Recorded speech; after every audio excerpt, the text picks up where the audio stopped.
Live के ऊपर 3 dots हैं, उसको क्लिक करो और शेयर करने का एक ऑप्शन आएगा, उसमें शेयर करो ताकि आपकी टाइमलाइन पे ये शेयर जा सके और अधिकतर लोगों को पहुंच सके। और मैं लाइव लगभग बहुत समय बाद में आया हूं और आप लोगों से रूबरू नहीं हो पाया था, तो रूबरू होने का समय मिला है मुझे। तो आप लोगों का प्यार भी बहुत तगड़ा मिल रहा है और आपका समर्थन साथ सहयोग भी अच्छा मिला, इसलिए मैं कोई लंबी बात नहीं करना चाहता हूँ। लेकिन ये जो अभी आप लोग लाइव देख रहे हैं, उस लाइव को थोड़ा सा बढ़ाओ ताकि अधिकतम लोगों तक अपनी बात पहुँच पाए। और जितना जल्दी पहुँचाएंगे तो मैं अपनी बात को आगे बढ़ा पाऊँगा।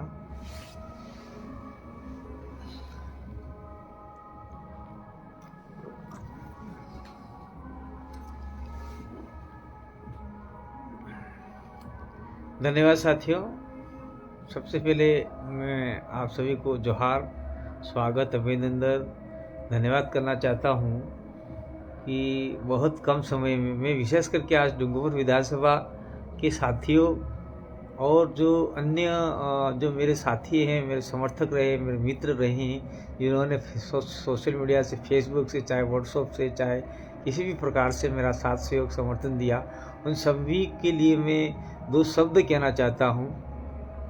सबसे पहले विधानसभा के साथियों को कहना चाहता हूं, आपने अपना कीमती समय निकालकर जो मेरे लिए नहीं, अपने पूरे समुदाय के लिए, अपनी विचारधारा के लिए आप लोगों ने जो समय निकाला, उसके लिए मैं आपको धन्यवाद अर्पित करना चाहता हूँ, कोटि कोटि नमन करना चाहता हूँ और आपको साधुवाद के साथ में जोहार करना चाहता हूँ, क्योंकि इतने कम समय में सबसे लास्ट में अपनी टिकट डिक्लेयर हुई और बहुत कम समय, जिसमें 2 दिन दिवाली के निकल गई, बहुत धनी और 2 दिन वो अपने आपका आदर्श आचार संहिता वाले निकल गए।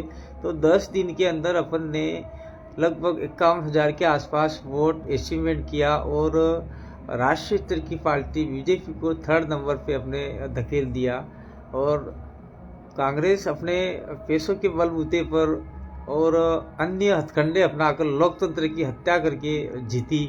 वो अपन कुछ सबूत भी, एविडेंस भी है, लेकिन उसको अपन लोग नहीं कहेंगे। अब जो हो गया सो हो गया। लेकिन इसमें अपन लोगों को कहा था कि रात भर आपको पैरवी करनी है, गाँव में लोग नहीं घुसने दें, तो आपने थोड़ी ढिलाई बरती, तो लोग घुस गए और दारू बांटा, पैसा बांटा, बकरे बांटे, मीट बांटी। ये एक दिन में लोकतंत्र की हत्या हो गई और खाकर ये लोगों ने वोट डाइवर्ट कर दिए, जिससे हमारा बहुत बड़ा नुकसान हो गया। और जो 5 साल के लिए जो हमारे हक अधिकार के लिए बात विधानसभा में जानी चाहिए थी, वो मात्र एक आधा किलो मीट में, 1 पौवे दारू में और 100 रुपये में हमारा सब कुछ नुकसान हो गया। अब ये बात आपका कोई आगे तक नहीं पहुंचाएगा 5 साल तक। क्यों नहीं पहुंचाएगा? क्योंकि आपने सौदा कर लिया। आपने नहीं, जिसने किया उसने किया, उनके लिए कह रहे हैं। फिर भी मैं धन्यवाद देना चाहता हूँ 51,000 लोगों को, जिन्होंने दबंगता के साथ में मुकाबला करके एक विचारधारा को, मुझे नहीं, एक विचारधारा को आपने वोट दिया। जो हम लोग विगत 2015 से, 9 साल से हम लोग जनजागरण कर रहे थे, उसका फल आपने दिया।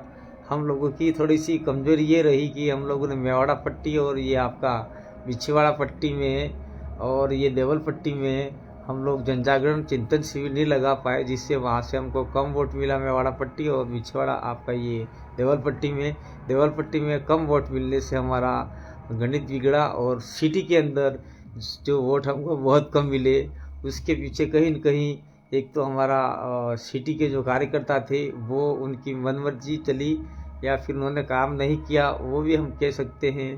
क्योंकि सिटी के अंदर हमारे पार्षद रहते हुए भी हमें कम वोटों से गुजरना पड़ा। ये हमारे दुर्भाग्यपूर्ण का विषय रहा।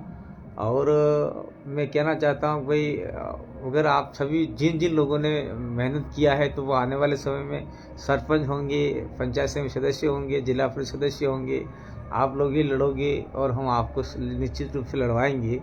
दूसरा, देश भर के जितने भी साथी हैं जिन्होंने सोशल मीडिया के मार्फत से मेरा हौसला अफजाई किया और जो मुझे ताकत दी लड़ने की, उसके लिए मैं आपको कोटि कोटि अभिनंदन जोहार करना चाहता हूं। और आपने मेरा जिस प्रकार से हौसला अफजाई करते हुए जो मेरे को ताकत दी, उस ताकत के लिए मैं आपको दिल से सैल्यूट करता हूँ, धन्यवाद अर्पित करना चाहता हूँ। और ऐसे ही मेरा हौसला अफजाई करते रहिए।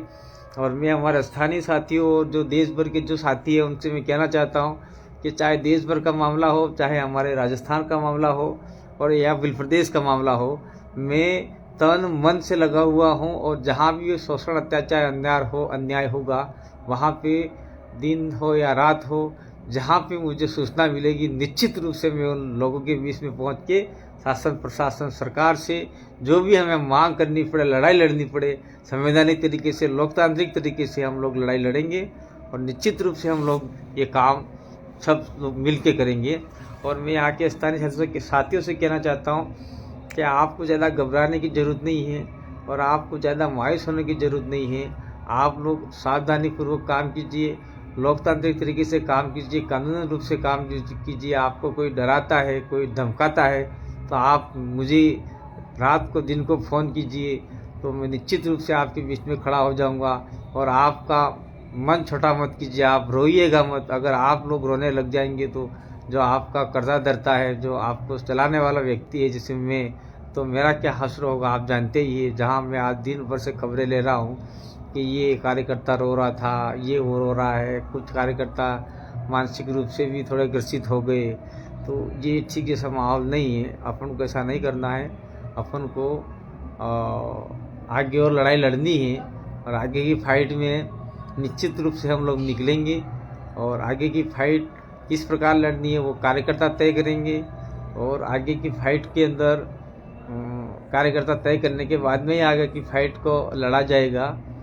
और जिस प्रकार से इस विधानसभा में आप सभी लोगों ने मेरा साथ सहयोग दिया और मुझे समर्थन दिया, रात दिन दौड़े, उन सभी को लिए मैं साधुवाद और धन्यवाद जोहार करना चाहता हूँ। और मैं उनके लिए भी कहना चाहता हूँ कि विधानसभा के साथी कुछ नाराज़ चल रहे थे या फिर प्रचार में नहीं आए, उनको भी धन्यवाद देना चाहता हूँ कि आज मेरा नंबर था, कल आपका भी नंबर हो सकता है। तो हम सब एकता के सूत्र में बंध के अगर लड़ते तो निश्चित रूप से अपना काम हो सकता था। लेकिन ये जो द्वेषता की भावना को लेके चल रहे हैं, चलेंगे तो निश्चित रूप से अपना ही नुकसान होगा। दूसरा ये मैं कहना चाहता हूँ कि हमारे जितने भी नेतागिरी के लोग काम करते हैं, नेता बने छोटे मोटे पद लेकर, उनमें भी द्वेषता की भावना नहीं होनी चाहिए। सब साथ में मिलकर काम करेंगे तो हमारा काम आसानी से सफल हो जाएगा।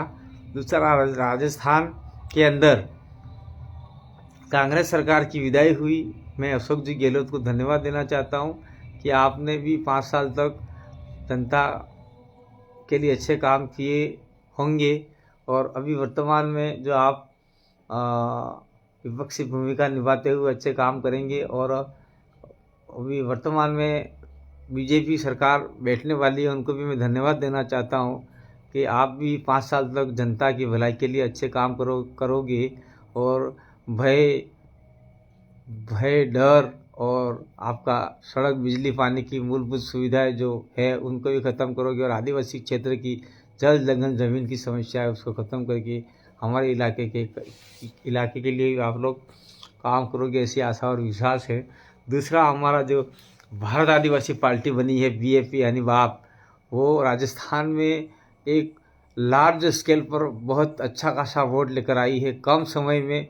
और कम समय में सिंबल मिलने के बावजूद भी हम लोग 3 सीटें तो राजस्थान में जीते हैं, बाकी एक मध्य प्रदेश में जीते हैं। 3 के बाद में हम लोग यहाँ पे 5 सीटें सेकंड पोजीशन रहे हैं। और सेकंड पोजीशन में भी हम लोगों ने अच्छा खासा प्रदर्शन किया है। इसलिए हम लोग लगभग 10-12 लाख वोट हम इस इलाके में लेके आए हैं। और इससे हमारे 2 सांसद आराम से निकल सकते हैं। तो इसलिए हम लोग कहना चाहते हैं कि आप आने वाले समय में उदयपुर और बांसवाड़ा सांसदीय सीट के लिए तैयारी करें। और रतलाम, झाबुआ, अलीराजपुर का जो है सीट उसके लिए तैयारी करें। तीसरा है आपका ये दाहोद सीट के लिए और भरूच सीट के लिए। और 2 ये हो गई, तीसरी वो होगी, चौथी वो होगी, 5वीं होगी। और 1 सीट है आपकी महाराष्ट्र की, उसमें हम लोग अच्छी तैयारी के साथ में उतरेंगे तो निश्चित रूप से हमें अच्छा रिजल्ट मिलेगा। भविष्य में हम लोग अच्छी राजनीति कर पाएंगे और हमारे इलाके के जितने भी जल जंगल ज़मीन के मुद्दे हैं उसको हम लोग आगे कर पाएंगे। हम पहले फेज़ में इतनी सीटें लड़ पाएंगे क्योंकि हमारे पास साधन संपन्न नहीं होते हुए भी हमने इतना वोट अचीवमेंट किया। अगर हमारे पास साधन संपन्न होते तो राजस्थान के अंदर हम निश्चित रूप से 15 सीट तो हमारे कहीं नहीं गई थे, 15 सीट हमारे पास आज होती, 15 नहीं तो 10 सीट तो फाइनल आज हमारे पास होती, क्योंकि हम लोग 3 तो जीते हैं और 7 सीटें के आसपास हम सेकंड पोजीशन लाए हैं। बाकी आप लोग 32,000, 36,000, 45,000, 25,000 ऐसी सीटें भी हमारे पास अच्छी खासी आई हुई है और 23,000 ऐसी सीटें भी अच्छी खासी आई हुई है। तो मैं सभी राजस्थान के, दक्षिण राजस्थान के जनता को अभिवादन करना चाहता हूँ, धन्यवाद जोहार करना चाहता हूँ कि आपने जिस प्रकार से सहयोग दिया यहाँ के प्रत्याशियों को, और आने वाले समय में भी आप लोग अच्छा प्रदर्शन करेंगे, इसलिए मैं आप सभी को धन्यवाद देना चाहता हूँ। और अगले चुनाव जब भी होंगे पंचायती राज के, उसमें आप लोग तन मन धन से लग जाइए, क्योंकि धन अपने पास नहीं है। जिला परिषद का हो गया, पंचायत समिति का हो गया, उसके बाद में अभी जस्ट आपका लोकसभा चुनाव आ रहा है। लोकसभा चुनाव में अपना बूथ संभाल लेंगे तो निश्चित रूप से काम संभव हो जाएगा। और उसके बाद में वापस पुनः विधानसभा के चुनाव आएंगे। उस विधानसभा के चुनाव में हम दम के साथ में भी लड़ेंगे और राजस्थान की सरकार बिना भारत आदिवासी पार्टी के नहीं बनेगी, ऐसा हम लोग आशा और विश्वास आप लोगों के दम पे करना चाहते हैं। एक बार पुनः डूंगरपुर की जनता को रोहत कांतिभाई आदिवासी की ओर से बहुत बहुत धन्यवाद, आभार, जोहार। जय आदिवासी, जय भील प्रदेश, धन्यवाद, जोहार।